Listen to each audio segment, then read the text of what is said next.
Well, it's some good news, I think. Obviously, we, several years ago, 2 years ago, were asking about this study into a potential tunnel across the Pennines. Now, clearly that was ambitious. I know some people thought I'd maybe lost it a bit by proposing a 20-mile tunnel under the Pennines. But sometimes you've got to, you've got to get at people's attention, and you've got to ask for something big to deliver what you really want. And of course, crucial thing for me is now we've got the route for the Mottram bypass approved. It's got to cover Hollingworth as well. We're just a few doors down from where I used to live here.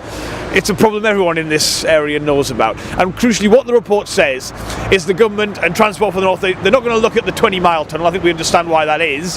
But they are going to look at, first of all, a smaller tunnel at the apex of Woodhead, improving all of Woodhead, but also they're going to look at the next steps for Hollingworth and Tintwistle. Now, this is crucial because we don't just want the improvements to stop at Mottram, it's got to cover Hollingworth as well. My worry was on this big strategic study they'd say, we're not going to do any more here, we've had some disappointments in the past. But because we now know that's going to be part of the plan, I think everyone around here is going to welcome that very much. So what will it mean for the people of Hollingworth?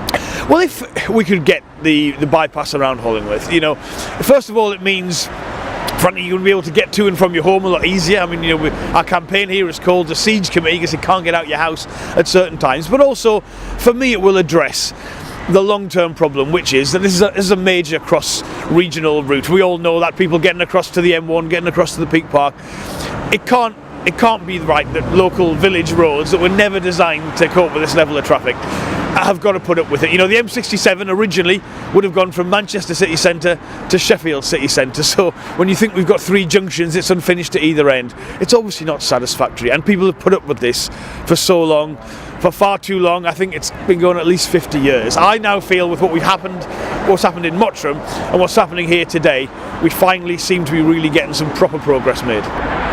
It's absolutely fantastic news for the people of Tintwistle and for the people around Hadfield as well, to be honest, because it's something that's been campaigned for a very long time by my colleague Johnny Reynolds over at Stalybridge and Hyde, and ever since I've been elected in June I've been saying we need some practical proposals that will help people now, not something that's for 30 years time, because it's this generation that is suffering, can't get the children to school very easily, they can't get around their own village in Tintwistle, so the bypass will make an enormous difference to them, and I'll certainly be pushing for it to happen as soon as we can. When you were sort of campaigning for your seat in the run-up to the election, just how big was this issue on the agenda? Was it top of the list?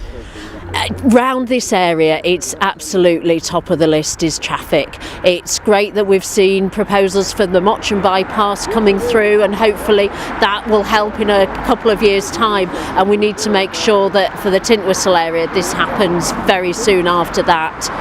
I joined the council in 1998 and it was top of the agenda in Tameside then, and it still is. It's a fundamental issue for the area, and this will help us to get the springboard that we need, in my opinion, to get the full bypass.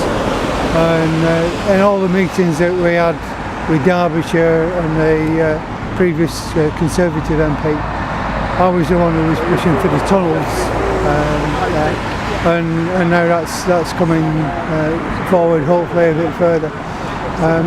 We need an all-weather TransPennine route. The M62 is at capacity. Today and yesterday, a couple of days ago, the Snake Pass has been closed for almost a week, I'd say. So it's a fundamental need. If we're in the south, and my wife will kill me for saying that, it had been done 20 years ago, 40 years ago, but nobody thinks outside. But we need bigger links.